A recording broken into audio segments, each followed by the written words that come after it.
A very common question that I got from thousands of people was, how do I set up sweeps from the close guard? I wish it was a simple answer, because it's not a simple answer.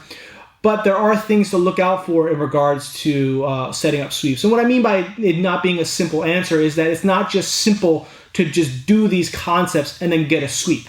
All right, because you do have a resisting opponent against you, and they're trying to stop you from doing these things, especially with the things you're trying to accomplish. The biggest thing is what I call the table leg concept, or even other people probably call it the table leg concept too, is that you have to take out at least one leg of the table, right? So a table generally has 4 legs. If you knock out one of the legs, the table is going to tip over in the direction of the leg that you basically took out. The same thing applies, and whether you're taking out an arm or you're taking out a leg, you have to usually take your opponent in the direction of the limb that you are controlling. And more often than not, it's going to be an arm with the close guard. If you're doing a true close guard sweep, where honestly, there aren't very many true close guard sweeps. The reason for that is because more often than not, when you go to sweep your opponent, you have to open your legs. It's extremely rare for you to not open your legs and go for a sweep. One of the few ones is when you're doing the waiter sweep when the person stands up. Then you'll keep your legs closed, and then even at the end you open them. But when you do scissor sweeps, you open your legs. When you do flower sweeps, you open your legs. When you do hip up sweeps, you still open your legs. All right, so that's very important to understand.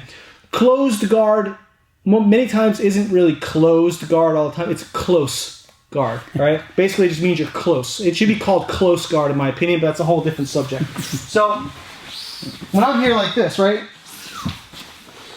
And I'm playing with the right. This is gi or no gi, okay? Right now, we're not wearing the gi on. Maybe in this video, we'll throw a gi top on, but it all applies gi or no gi. If I'm going to do a sweep on him, I usually have to take out an arm, okay?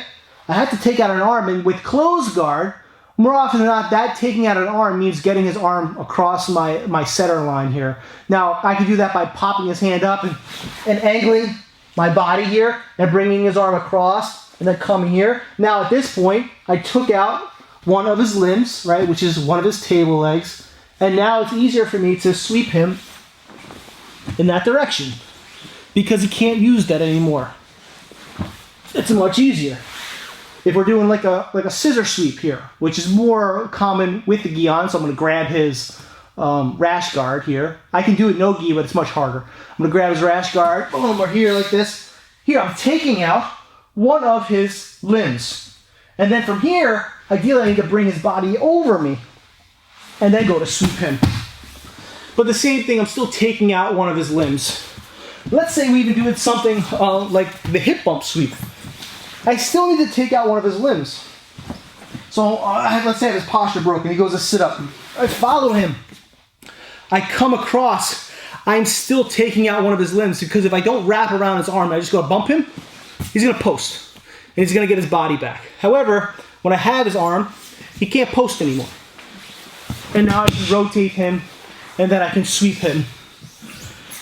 It's extremely rare that you're going to sweep anybody from closed guard, and even most guards, there are exceptions, right? Open guard is a different animal. You can do lots of sweeps without controlling the person's arm, but from closed guard, it's going to be very rare that you're going to get a successful close guard sweep without controlling the person's arm in some way, shape, or form. I mean, even if we're here like this, right, and Russ is inside my guard, and he goes to stand up, and I open, boom, and I go like this, and I want to bring him over me, I still have to control his arms, because if I don't, he can post his hands out and stop me, you know? He can stop me by basically doing a cartwheel, or he can stop me by turning his body out and certain things. Now, it's easier for me to sweep him over because I have so much control over him, and I'm way underneath him, right? But if I do not control his arms, it makes my life much harder. Now, let's go to another thing of some common things that were happening with some of those sweeps. And that is getting underneath your opponent. With the hip bump sweep, I'm not really getting underneath my opponent. What I'm doing is I'm taking advantage of a direction that he's giving me. All right, we'll talk about directional concepts in a minute, right? So, but with the other ones, the flower sweep, or the pendulum sweep, the scissor sweep, the elevator sweep, I'm getting underneath my opponent. So I'm focusing on taking out some arms, but I'm also focusing on getting underneath them or bringing their weight over me. When I bring their weight over me, they no longer have a strong base, right? So this base doesn't exist anymore. My goal is to bring their base this way, right? In some way, shape, or form, I want to bring their base over me because now their center of gravity is no longer good, right? They can't really keep a nice strong posture anymore. But when they're here like this, it's so much harder. Their center of gravity is not good anymore. They're no longer heavy. So when let's say we rewind, and we come here, I'm able to get his arm across, and I come here. Look at just naturally, his base started going this way. When I go to do the pendulum sweep, or what I call the flower sweep, I bring him over. See how his body turned, or kind of lean this way? I bring him over this way. So I bring his base over me, so then that way I can make him light. All right. If we're playing the scissor sweep position here, so right now I'm pretending I have a gi. You can do it no gi. I say this all the time, but it's much harder. When I come here, right, I'm not just doing the sweep here. I'm not sweeping because live roll. This is hard. This is very hard. I want to bring him over me first, and then sweep him, and then get my position from there. Even with the elevator sweep. He goes to stand up. I come here, he's over me. He's not way, if he's way back, this is gonna work. This is not gonna work if he's over here. I have to bring him over me, and then I can come through and go for my sweep, right? I'm not gonna finish this particular sweep because it's not necessary. But that's an example of some of the basic sweeps from close guard that require you to basically get underneath your opponent or have them go over you. So I'm combining taking out one of their limbs, mainly their arm, with getting them over me. The hip bump sweep is different. This is where directional things come in.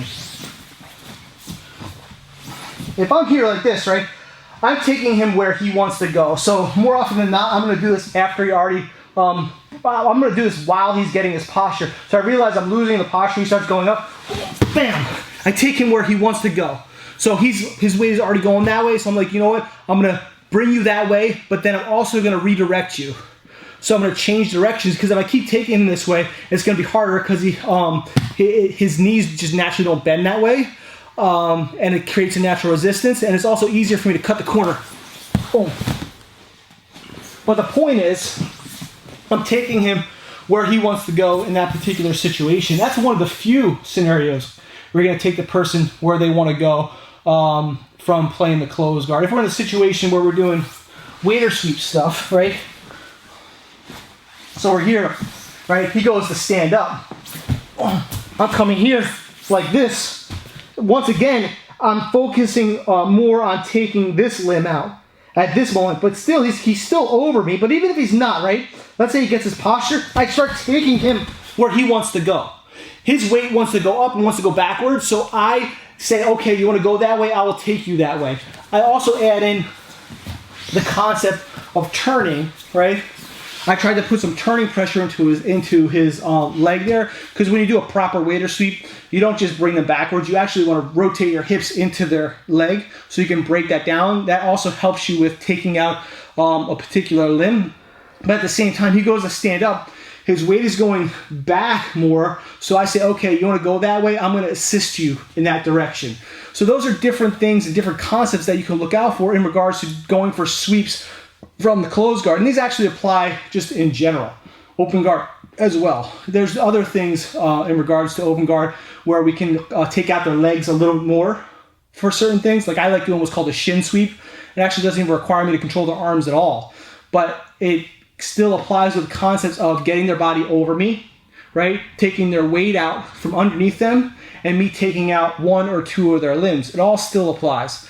So play around with these concepts, right? Do the best you can, and it's going to help you possibly see more sweeping opportunities. You know, the hardest thing with a closed guard is controlling your opponent's arms and getting the arms across the body, right? So we want to work on those particular things because that's very beneficial with closed guard as well. So, you know, if you have any questions or comments, let me know. And as always, I'll do the best I can to help you out. All right? Peace.